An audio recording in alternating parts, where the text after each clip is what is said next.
And also understand there are some personalities that is just an opposite. That means you need to put a lot of effort because your perspective is just so different. Or you to make him a detractor.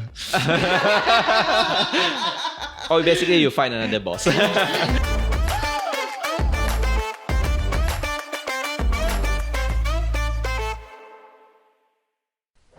Welcome to Wise and Shine. I'm your host Reggie, aka your Chief Financial Coconut. And I'm Dawn, Chief Budget Babe. Today we have a special guest on site whom some of you might tune into his podcast before. Yeah, He's one of the podcasters. biggest, or Yes. if not the biggest in that space. But I'm not a tech person, so I'm not going to go there. I will let him introduce himself. Hey everyone, my name is Henry. So if you listen to tech podcasts, maybe you have heard about this thing called Tech Lead Journal. So I've been hosting it for about 3 years now, 150 plus episodes. Nice. How many listeners are we looking at? I can't tell for sure, but How yeah, many followers do you have on Spotify? followers on Spotify, almost 10,000, I think. Nice, Yeah. So it is nice. the biggest in its niche, and in his audience, it doesn't just comprise of Singaporeans or Malaysians. It is a very much international, global audience still to tune in Nice. into his podcast for tech insights and tips. So if you are into tech, you can go and check it out. But if not, let's come back to today's episode. So, no, but actually it is important for people to know his background as to why I invited him on the podcast, right? Because like as the tech lead, essentially you're leading, in other words, it's a middle manager, right? And managing a whole team of developers and engineers to try to get a product going, right? So that's why I got him on. Nothing to do with tech. It's all a management thing. And we wanted to talk a little bit about today, about the flattening of the middle manager, right? Is there still a need for a middle manager? Like, what is the future for managers, right? And why are so many people struggling to be middle management? So yeah, that's the genesis, right? Yeah. So nice. if you are anywhere in your late 20s, if you're lucky, or if not, if you're in your 30s to 40s, some even in your 50s, you can probably relate, as most of the people in this age group would then be a middle manager in their roles. But with tech coming up, with the flattening phenomenon happen, could that role be gone? So he's causing our problems. Tech guys are optimizing those things away, right? Okay. Are they optimizing away their own jobs? Now, Okay. let's find out. Yeah, so maybe we can start, like, what is the bigger challenges of being a middle manager? I think the definition is quite clear, right? Middle manager, that means like you're somewhere in the middle of the organization, you don't make all the decisions, you can make some decisions, you just need someone else at the top to sign off, but more often than not, the person at the top will just seat that decision-making process to you, and below you, you have like a 6 to 8 packs kind of small team, right? That is our definition of a So usually like middle manager. it could be a usually. team lead, Yeah. it could be a team manager, Yeah. and you would be managing teams and people under you of anywhere, usually less than 20. Yeah. You're not a director, you're not a head of an entire department. At most, you're head of a team that's one of many teams Yeah. in that department or Yeah. industry. Okay, very good. Very clearly defined. So based on this, right, what is the struggle of the middle manager? Anyone wants to start? Yeah, I can start first. I mean, especially in the tech world, right? Or startups at least, right? So I think by the definition itself, you can tell middle means like in the middle. You're pressured from the top, you're pressured from the bottom. Right? Yeah. Oh my So God. that's always the first struggle, because almost anything, right? If you want to go back to the team's delivery, you go to the middle manager. You don't go to the individual because you want to contact with just one person who is accountable, so to speak. And then the other thing is from the top, sometimes they have, initiatives, OKRs, whatever you call it these days, goals basically. And how to execute, find the middle managers. You get the other people to execute, right? So they are in between. The role is actually very, very important. But yes, as you mentioned, right, there's always a lot of challenges and struggle. And it's always in between these two, kind of like two extremes, right? The people who do the work and the people who vision the kind of work. I think the word vision very loaded. Vision, that means no need to do one. Just think, dream, and tell the guys to do, right? Is that where we're going? Yeah, in a sense, yes. I think the other struggle would also be that they I hold hate a the lot vision of guys. the- Just let me read. I really hate the vision type of people. middle manager. I think it also is that you are expected to hold a lot of the accountability. You are the one managing the team. But sometimes the problem, if there is a problem, is not really because of you, right? It could be that it was the on top of you who created that problem. Like maybe the instructions were not clear, hence the team executed in certain way, but actually the top wanted it in this way. Then your middle manager, you convey the way that it was communicated, which is this. Now you have to take on the responsibility, like why wasn't it done properly, right? And then on the other hand, at the same time, the bottom is also, like you say, pressuring upwards, whereby if they are not moving, if they all want to climb up also, you are basically the one managing them and having to sayang them a bit when things go wrong as well. Yeah, so you're like the shoe between both, right? So that can get quite challenging for some people. It's really a lot of art and skills involved in management. Of course, right? That's why we are here today to talk about this. So I think we can broadly define the middle manager's work into 3 parts. Okay, first thing I think of course is team management. And this team management is quite high touch. Right, relative to how senior management manage the middle manager, it's not very high touch.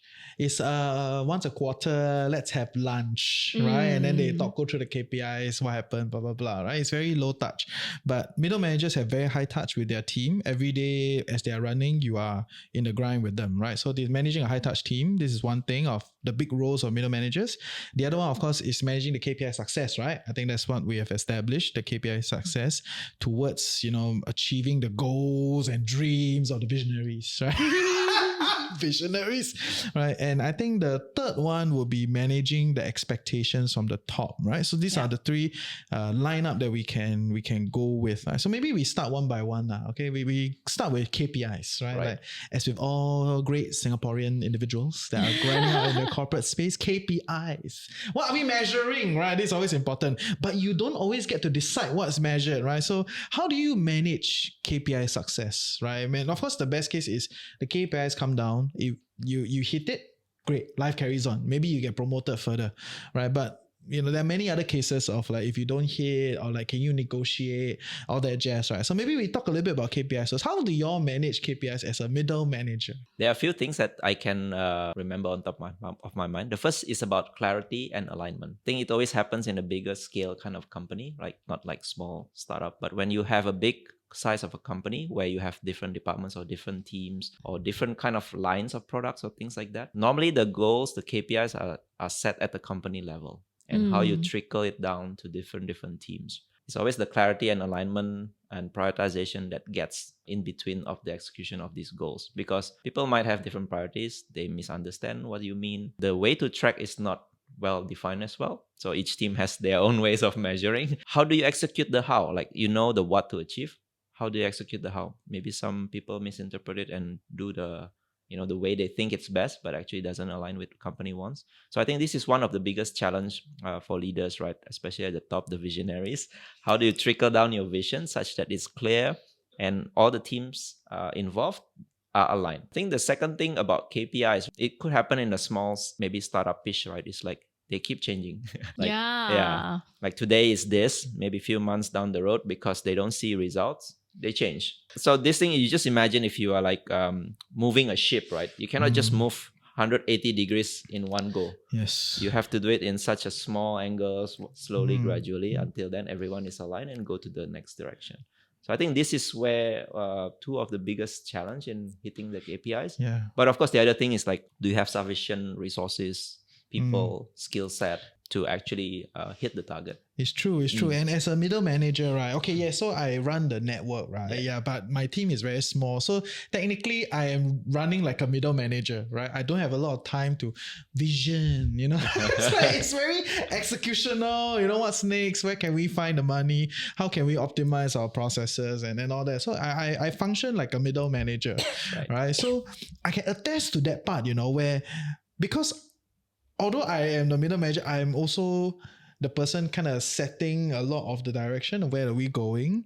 So sometimes after you set it, right, you need to shop this idea around with everyone. I think a lot of middle managers expect, right, okay, this is it, then you expect everything to happen. But that's totally not how it works, like, when you want to shift everybody, there will be some people that are very supportive, maybe because they already believe in this alternative idea ahead of what they're trying to do now. And then there'll be another group of people that are like, change again. Inertia, there's an inertia. So you must go and shop around with them. Of course, there's a last group that is the no hope one. That means it's true, right? Because they don't agree with the new vision. they become hindrance to the team, you have to chop. Right, that is my base case lah. Right, so as much as possible, we try to move everybody, and it comes with things that are not from the textbook. The textbook don't teach you these things, one. Yep. Okay, you have to, like buy a cup of coffee. Like, hey, how is it now? How are things coming along? Off the work type of discussion. Or even like, sometimes getting another party to help you sell the idea, right? Like if amongst the 6 people that you manage, like 3 of them are already on, then there's this one key person that is not so on. So you get another person go choke them lah, right? Hey, can lah, we try. Doesn't matter or not. Doesn't matter whether the new direction is right or not, right? Because it's not within your capacity to decide whether the new direction is right or not.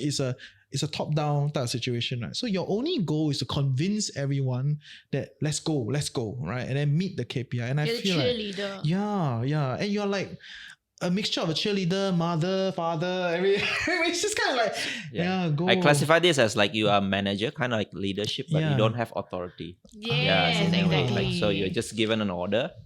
You can have some control, but within your team, maybe a small scope, right? And most of the time you don't have authority. You just follow whatever that is being ordered or in place without having capability to change at the bigger scale, right? And what you mentioned just now, it's actually going to the change management or transformation kind of thing, right? In the organization. Yeah. And you're right. I mean, one of the best practice for doing change management is over communicate. You cannot just say once or present in a company all hands. This is it, everyone just follow. It won't work. Yeah, you need to do it multiple times, multiple channels, multiple people. Even could be a training or alignment with everyone so that everyone really understands, right? And actually, the other part that is important for change management is you probably should not just give, okay, this is where we should go because I know it. I know the problem and I know this is the solution. But actually, to actually listen to people first, like what exactly is their struggle. And actually see where this idea that you have could actually solve their problem or not. Because sometimes it doesn't, or sometimes it does, but at least you listen to the people first so that they can get in line, get the buy-in, follow your change. Yeah, the word is the buy-in. You must really sell it. Right? You must really get the buy-in. If you don't, the problem and the worst thing is because you are managing and you don't have authority, right? Yeah. So if they don't get a buy-in, they don't hit the KPI, it affects your performance directly, right? So it's super And the buy-in has to problematic. be from both sides as well, which I think requires a different skill set in terms of how you manage and communicate that. You need the top to buy into the expectations, especially like, no, I think you're being too idealistic. Cannot achieve in 3 months. You need to give me 5 months. Right? Yeah, not so fast. Or you only give me 3 head count. I need 6 people to deliver at your rate. So you need to communicate that to them, the ones on top, get their buy-in and agreement on what is a more realistic expectation of delivery. And then after that, go back to the below, the team that you manage, and get their buy-in for the solution or idea. Guys, I know last time we said we're not going to work on this until next year, but you know what, company changed and now we only have 6 months to deliver. And like actually communicating it to them. So one way could be like, sometimes it helps when they understand that the middle manager is on their side. So like you got the immediate reaction is, huh? And then they are against the middle manager, correct? Like we're working on something else, we're doing fine. Why you suddenly change? You're the one disrupting our processes. But they don't realize that actually the middle manager has already fought a war before coming into their room.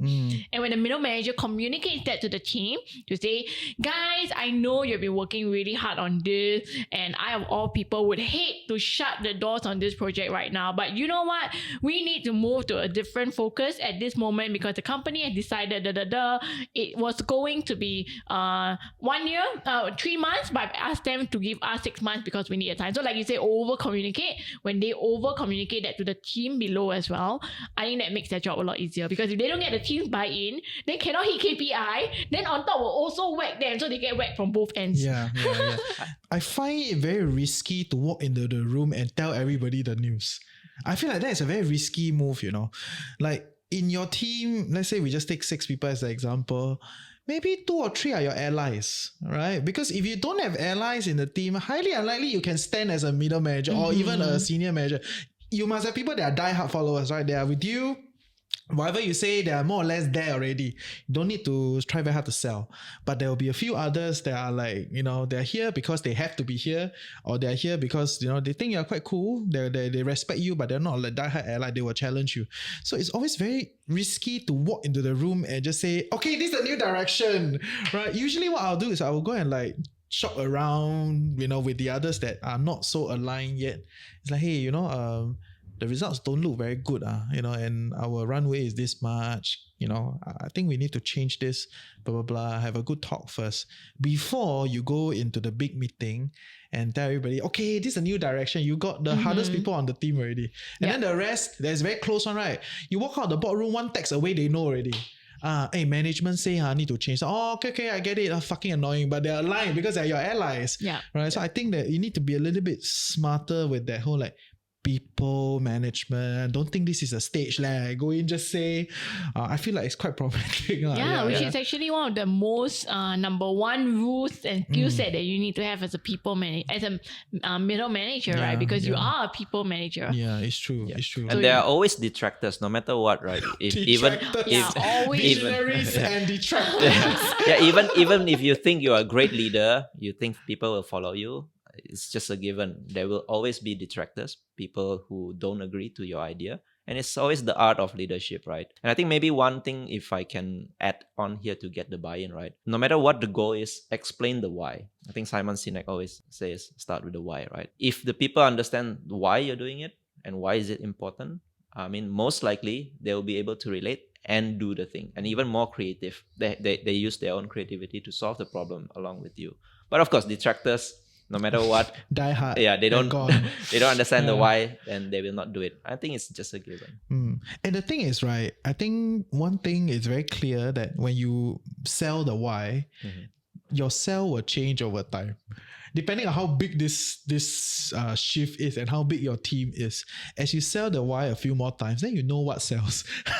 Because you don't have authority, right? That's our base assumption of a middle manager. You definitely have to do this. It's a top down. So your goal is to sell this idea down to everybody. You cannot shift this goal, right? So with that, right, then as you sell, you get better at it, right? You start to know what works. This ticks with these people. Then your sales story will change. The why will change a little bit, right? Eventually, then you try to get as much buy-in as possible. If not, then they detract, right? So that is that. Okay, very cool. Any other things? No, but let's talk about the flattening. Right. Yeah. So now there's this phenomenon whereby people are all worried that with tech, with AI, with better collaboration software and teams, is there really a need for the middle manager? Could they be one day be made redundant? Do you see this being a big worry in the tech space right now? Are you causing the problem? I don't want to be the I don't want to be the person who you guys are pointing to, but in my view, I think it may not happen, but we know that AI is changing so fast these days. But I still don't think that we can run away from having middle managers. Because why? At a certain size, let's say if you aspire to grow, you will need middle managers no matter what. Unless AI can do so many things that all these people do, right? Communication, alignment, prioritization, getting things done. But as long as you do have this challenge, especially with multiple teams, you will need middle managers. AI has not reached the stage where we can rely it fully. And in fact, even if you just use AI, right, there'll be times where there are inaccuracies. There are why are they suggesting this way? Your database is not clean enough. There's all these problems. And you don't know their thought process. Yeah. It's like a black box. Right? It is. You cannot fully trust that thing, right? But you will learn over time, right? So, and my take is actually, right, that middle managers have already been attacked by, tech for a long time, such that their roles are changing and changing and changing. In the past, a lot of middle managers will be like operational, right? They'll be managing operations, like project basis, or even just like disseminating information to and forth, right? These days, email push, everybody knows, like you got project management software. Maybe last time need 5 middle manager. Now we only need 1 person to manage the software. So a lot of operational tasks has already been leaned down, to all the software. So it's not even about AI. The frontier of AI, of course, is informative, right? In the sense of like trying to derive insights and provide, new ideas, right? And it's not even about further optimizing processes anymore, right? So middle managers are still here. It's just that their roles have changed and the expectations have changed. And if you don't keep up with the expectations, you're out. Yep. I think today in this current economic climate as well, there's a lot of fear for those who are in the middle management roles that they'll be the next to get X. Yeah. Because with retrenchment on Which the rise, is a right fear. You should fear. It is happening, right? Yes. With retrenchment happening, with companies sizing down, one of the first few roles to go is really the middle managers, because they then expect either the leader, the top one, to now take on that role of managing the team and not have someone in between, or everyone else to just step up.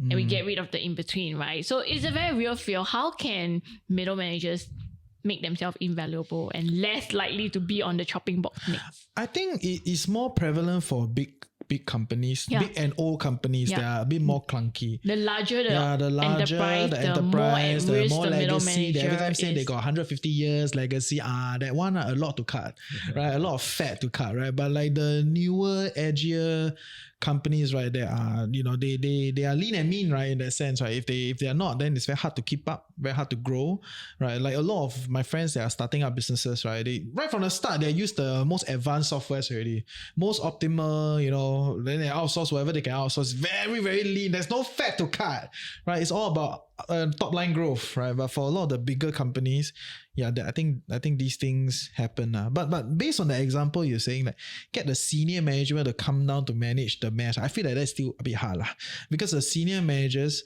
are doing a very different type of role, right? It's very like modeling, predictive, what's the future, allocating resources. So it's not a the very top, different, but like the next layer above the middle manager. So maybe instead of like the C-suite, now it's all the directors who have to take on the role of the manager.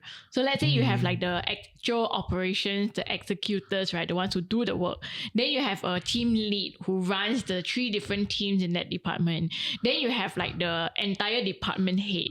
And now you ask the 3 team leads because, well, it's 3 roles and 3 salaries that you can save. You expect the department head to now manage the 3 teams, but department head still has the people on top of them.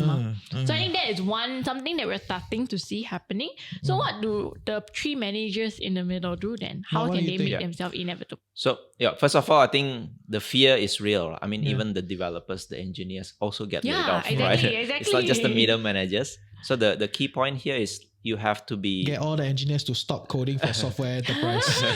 So, I think the key points here is you need to get conversant, like know about technology, because it will not go anywhere. Even if you want to use AI, you still need to understand technology, right? So get practical, get understanding about technology is always important.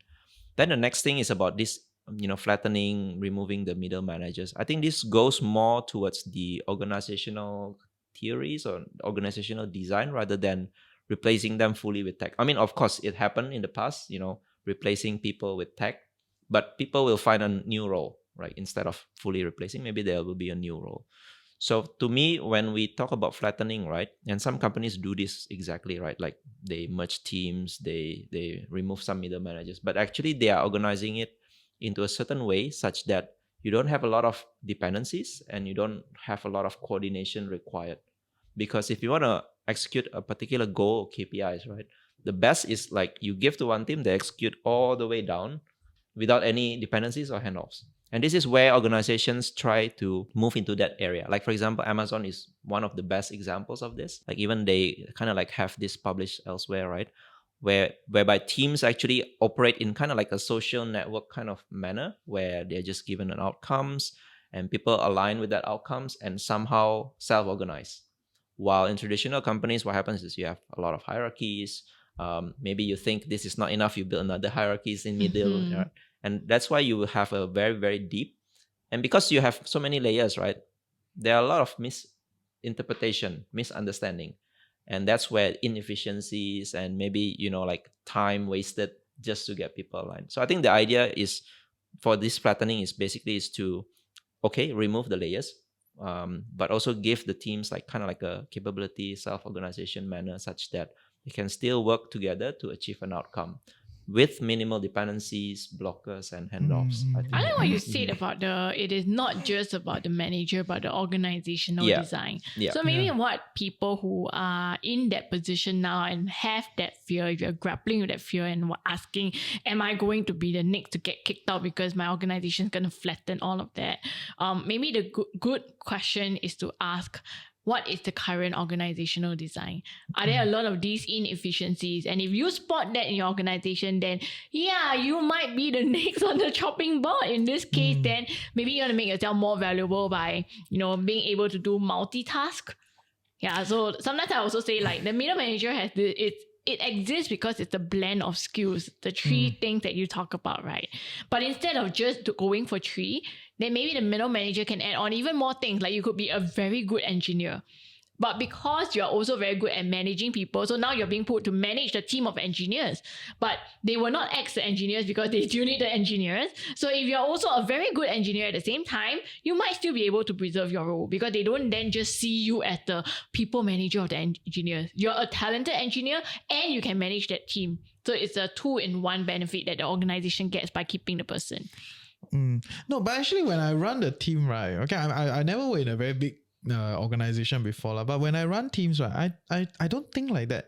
Maybe I'm a bit passé, I don't know, but I actually resonate more with the whole like reorg of processes type of thing. Like in the past, we used to have this like social media person that will manage like the writings and all those kind of stuff, right? Or publishing on socials, and then our editing team is just doing edits, right? But recently there was a cock up in the team process. It's like, why is this not happening? Then I realized that the new person that I hired, my new head of content, has shifted some of these processes such that the social media in charge, she's already writing all these things, but she stored it somewhere such that the editor, which is the final person that is in touch with the software that needs to go out publish, just copy and paste and put there. Right, so it gets reorg. If not, what happens is she has to write it, the editors uploads it, and then the head of content goes in and clear, and then she comes back in and finish it up with the final like description and everything. And there's a lot in and out, a lot of different people in that whole thing. Very easy to cock up. But now that they switch it around, right, that it is a like this person only writes, right, and then someone else like the editor can just put what's so difficult. Yeah.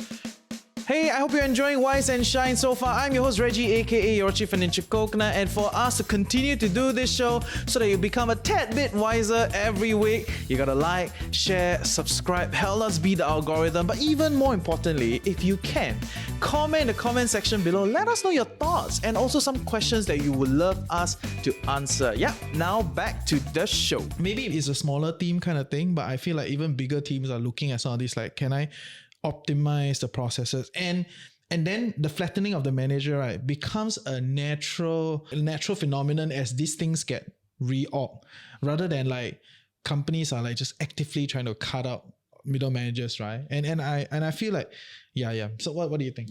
So I'd like to add, so there's this theory called like managing the handoffs, right? If you analyze your organization or your teamwork basically, right? And if you see a lot of handoffs means like just now your editor, and then you have the publisher and you have reviewer, and that if you see so many handoffs, that's like the first sign there will be inefficiencies. So basically like handing the baton, right? It's just one way. You don't have back and forth kind of handoffs, right? So I think in a kind of a good organization, right, the flow should be as much clean, straight as possible. The handoffs is just one time to the next person in charge. Or you can think of it in a coffee, like maybe Starbucks, right? From the order taking to the barista and then to the whoever the customer is, right? It's just one way. That's like minimal handoff. I don't need to come back in with it. Because comeback means okay, there's a rework, there's also delay. Then also so like too many work in progress because this one not finished. You shelve it, you work on other things, and then it comes back. So there will be a lot of inefficiency here. And the other thing I would like to add to what Don mentioned, right? In maybe in tech or in the agile development team, right? Agile, all the corporate terms. So there's one good practice that people advocate, which is to have a cross-functional team. As much as possible within the team, you have all the skill set required to deliver the value. And this comes to, for example, one person is not just specialized in one skill, but may also be able to cover other things required to deliver the value. What about like managing? So I think we talk a little bit about like managing KPIs, managing people a little, what about managing up, right? Managing up is always the managing the visionaries, right? Yeah. The detractors are gone already, right? But you still gotta manage the visionary. As a middle manager, you're essentially the front for your guys, right? Like the visionaries will not talk to them, right? And in fact, you will find it more problematic if they start talking to them, or your guys start to talk to the visionaries, like what the hell's going on, right? Like organization has a structure for a reason. So how do you all go about managing up? It's a special skill, but definitely you need it. you need it. Huh? Yeah. Special is because it depends on personality, right? Maybe Yeah. you have heard about this in psychology, right? If your boss is just a different type than you, then you need a certain skill to actually convey what you think to him, because he will see things differently. Yeah. Right. The other thing is he's your manager at the end of the day, right? Your performance and everything relies on him. So you better manage him. Otherwise, you will not get a good performance result, right? And I think the other thing is like, depending on the style of the manager, he could be micromanaged, he could be totally detached. Oh my god, I hate micromanagers. So Sorry. so it's like a complex thing that you have to navigate depending on the person himself. Yeah, Henry, I'm going to interject you because you just reminded me, and I'm going to start raving about the number one book. I love this so much. I always tell all my friends and my teammates, and basically whoever asks me if there's only one book you can recommend, this is the book. Okay. Right? If you throw me on desolated island, all alone, cannot do anything, and I only can bring one book with me, this will be the book that I will bring. Okay. And Today's episode is sponsored by NLB. NLB, you have to be on a very long waiting list because it's in demand. That book is so popular. Yes. Okay. You can't even borrow the digital one. Oh. There's a queue for even the digital book. What And I know book because I is- just recommended it at another session last week, and then all my teammates Maybe are like, you're the one causing the problem. my team not so big, okay? So I Okay, told okay. them, and then they tried to borrow it, and it's like, but the title is Surrounded by Idiots. By Thomas something. But basically, the genesis of the book is that it categorizes people into 4 different personality types, 4 colors. So it talks about how like one is the red is the very domineering, authoritative, must have their way, must be in control type. Okay. Then Elon Musk is definitely a red, I think. And then you have the yellows, which are the peacocks, right? Those who like to be around people. You don't throw them data. You must be very relational with them. You must make them look good. Then they like you more. They like to be in the center of attention. Then they like to take credit. Yeah, so if your boss is a yellow, then you must fluff up your boss more, and he will like it, right? So then you have the greens as well. The greens are the very more Organic, neutral, more in between, not organic, but like they don't want conflict. They don't want so slightly more much avoidant. negative. Yeah. Okay. So there is a way of managing them as well. And then there's also the blue, which are the super analytical, must give data, must give that one. Looking at what you said, for the middle managers to manage upward, one thing I believe very strongly is you must know what is your upper person's style and your own. Because we tend to manage in the way that we want to be managed, or we would like to be managed, right? But actually, the person speaks a different language. Whereas on the other hand, if the person on top is very data driven, so then like I have people above me who are very data driven.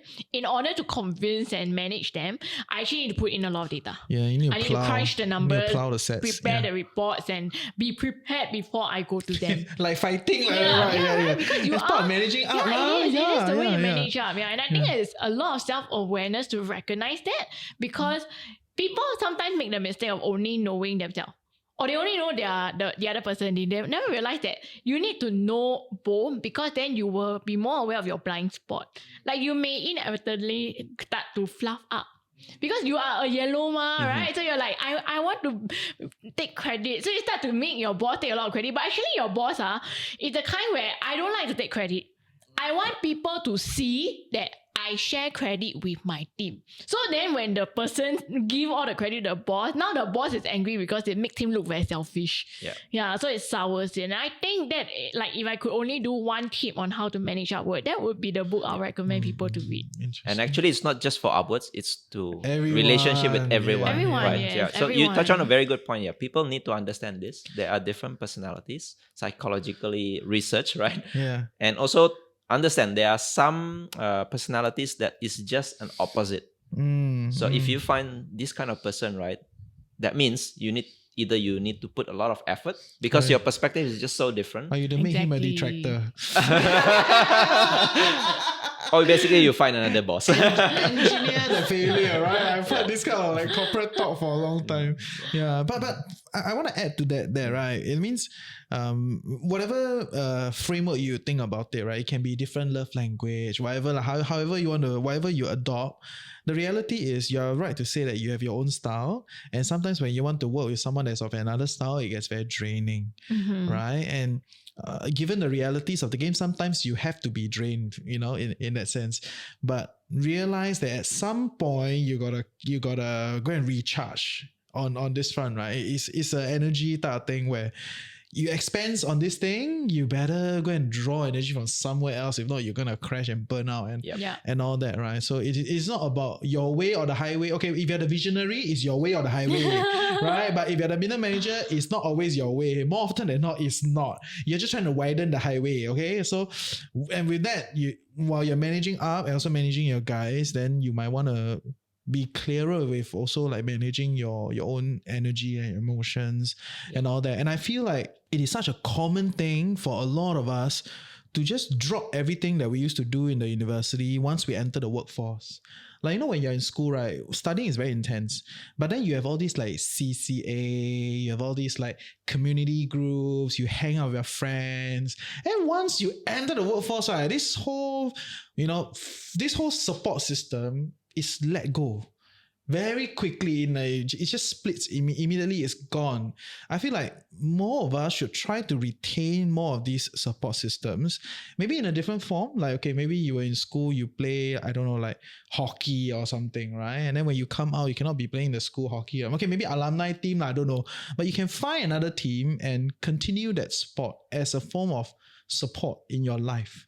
I feel like too often when we transition through different phases of life, we just drop everything from before and we expect to thrive in a new environment just like that. Right. And I think it's very hard, especially when you're just entering the workforce or you're changing a new job. Even more important, that tennis game that you play every weekend, don't drop it. The more you must go for it, the more you need to, talk to your friends and gossip about the new people in the team.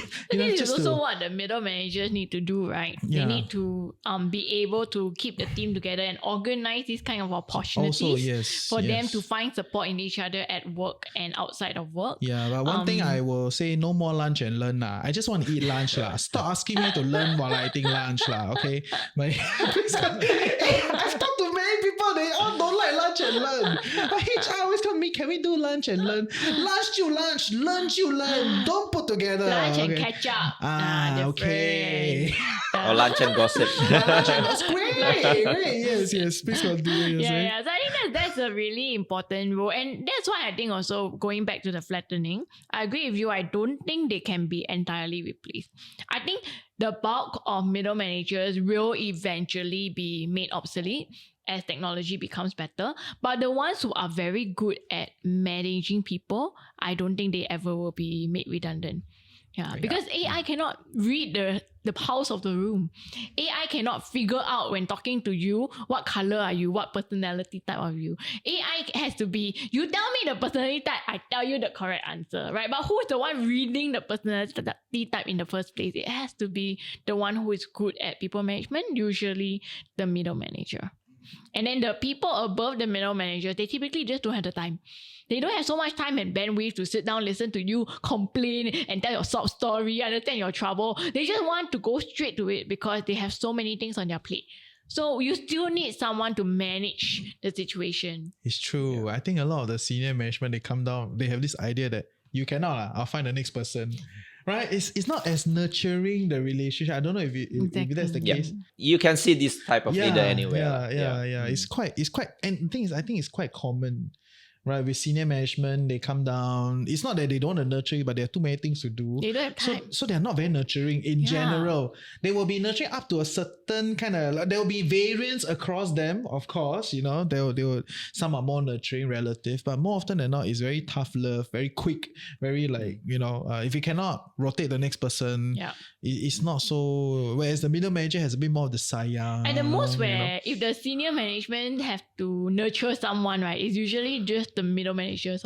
Because they cannot do so many, right? Yeah. So it's like one person got a lot of things on the plate, so only can do like maybe 2 or 3 nurture this left hand and right hand person. And that left hand and right hand person had to go and manage the different teams, which are like 20, 30, 100. Because that person on top just don't have the time to listen to 100 people tell their sob stories. Yeah. And you got to stand out if you want to go further. Yeah. I would like to add on a few things like why maybe some leaders tend to do it that way, right? The first, I think it goes back to the culture of the company. Sometimes, even though you're a good manager, but because you are pressured also from the top, or the situation just happened, you know, culturally where people fight against each other, right? Then you have no choice, but you kind of like follow the motion, and you also become that kind of, you know, like that kind of, I don't know, like hard boss, right? The other thing is going back again to personality or the way that they perceive success in the past is actually doing it that way. So there are also types of manager that like that, because in the past maybe they learn from other bosses that they have as well, or they did it that way, and it proves to be successful, and they want to replicate it. I think these are the two common themes where I see leaders behave this way. Nice. Okay, so I think when we get into like more nitty gritty, it will be very case by case already, right? So if you all have any specific question, if you're a middle manager, you know, don't talk to me about how bad your middle manager is. Okay, that is for another episode. Okay, but if you're a middle manager, you know, which I think a lot of our listeners are, you know, based on your pay range, I estimate all of you are middle managers and above, right? So if you have any specific questions, specific things that you want to talk about, put it in the comment section. Maybe we'll do another episode around Q&A, you know, more specific to being a middle manager. But yeah, in closing, is there any other things that you would like to add, you know, for like the flattening of the middle manager, or maybe like how to become maybe one more thing about how to become better, one thing you've learned as a middle manager that the textbook don't teach? I think as middle managers, don't have to be so worried about the flattening. But if you are worried, it's actually a sign to go and improve yourself, make yourself more valuable so that the company can't easily get rid of you. And I think for people who are not in middle managers' roles and aspire to be, actually, as long as you aspire to climb up, at some point you will be a middle manager. Yeah. And most of us, you don't just go from one person to all the way at the top, right? Unless you set up your own business. That's a different thing. But yeah, most of us will have to climb. So working on people skills, I think, is the number one thing that everyone, whether in corporate or just for your own marriage and relationship, like we were talking about, everyone needs to learn about people management. So go and read that book. Don't bother borrowing on NLB lah. Waiting queue very long. Just buy lah. You know, NLB can sponsor Then we put the book here in the middle. It's like, what about you? And in fact, just to add on, that author has few other books like Surrounded by Psychopaths, Surrounded by, I think recently there's a new no, I didn't read, but I know that author, right? He published, I think 3 or 4 different kind of variants. But anyway, my takeaway from this episode is, I think if you're the middle manager, you fear about your, you know, your job security and things like that, right? I won't say that you have to learn tech. That's a given. You all have to be, you know. I won't say it's a given. You're expected to know some you have tech, to know tech. But I think the most important thing to me is the critical thinking. And the second thing, I call it systems thinking, right? So critical thinking means like, how do you, you know, join 2 disparate kind of problems or ideas and make it such that you can come up with a solution, or problem solver in a sense lah. Systems thinking is basically looking like, if you work in organizations, there will be a lot of moving parts, right? And the way I like to describe it in an easier term is like, you have to understand, for example, 1 + 1 = 2, right? If you can be a good systems thinker and generate impact, means like you can have 1 + 1 = 3, 4, 5, 10. But in a sense also, if you see 1 + 1 = 1, that also must exercise your critical thinking. Why this systems doesn't work as what it's intended to be, right? And that's why all this is very important. Second thing, I think for any leaders, I would encourage very, very highly, you need to have a lot of self-awareness, right? and try to think in such a way that it is not about you. It's actually to serve your people, making them, change, grow for bigger impact. Because eventually, if all your people can thrive, you will most likely succeed as well. Right? Exactly. So it's not about you standing out or winning, or people rave about you, but actually you should rave about the people, serve them, grow them well, treat them well, and I think they will also help you to become successful. I just want to add to the part about like it's not about you. Actually, sometimes I think it should be about you, right? Like because you need to be incentivized to move up. Right, it's like when politicians come and say, "Oh yeah, it's for the people." It's like, come on lah. Yes, it's true, it's for the people, but at the same time, deep down somewhere, you want to move up, right? And honestly, when I hire managers, right, I want someone that wants it. I don't want somebody that is like, oh, altruist. It's like, oh, it's for the world peace. That one you go to pageant, okay? But like world peace. Like no, like. I want people that are hungry, but you need to realize rules of the game is if it's all about you, nobody wants to be around you. Yep. Okay, but it must on some level be about you, but you must also care about the bigger group around so that they will want to stay with you and continue to grind it out with you. Right, and I think that's a more nuanced view of it. Yeah. If I may add on this, right, I had a guest in my podcast, right? I think Ryan Gottfredson, his name, right? He teach about this concept called vertical leadership. Actually, there are three kind of like mind stages, he said, in leadership. The first is like mind 1.0. Basically, these leaders crave safety. Like, I don't want to be cut. I don't want to lose my job. That's like the mentality that they have. And the second stage that this leader have is actually I want to stand out. So I don't care about my safety anymore. I just want to stand out. I want to achieve things. I want to to break through. win. Right? I want to go to the next level. And then the third leader is actually already passed beyond that. It's actually to serve people. But you're right in a sense. Like leaders have to stand out. They have to go through this stage 1, 2, and then 3. You cannot go just to stage 3, right? Yeah. Because otherwise you won't be a leader. You cannot. You don't stand out. Of course, you cannot be a leader. Right? Yeah. People are not convinced. Yeah. So after you pass this standout phase, you have to think in such a way that your intention is to serve people. It's not to actually just keep on standing out and winning. Yeah. Fair. And to add to that, okay, last point, if your finances are intact, you got more chips on the game. You have more gusto to move from like I just want to be safe to like I want to stand out, right? Because in order to stand out, you got to offend some people, you got to not follow some things, you got to take a different path from time to time, and in a bigger organization, you run the risk of being axed, right? Because you become the detractors, right? So if your personal finances are stronger, actually your palette to take those things become higher, and it may lead to a breakout success. Okay, so in closing, we hope this episode helps all of you who might be in middle management roles or who are about to go into middle management roles, especially if you've been worried about your job safety in this current economic climate. So to get more tips, especially if you are in tech, please go and check out Henry's podcast. But if not, stay tuned to future episodes of Wise and Shine as we talk about how to live your best life and never have to worry about being extra in your job. Nice. Her closing See, my closing getting better very now. good.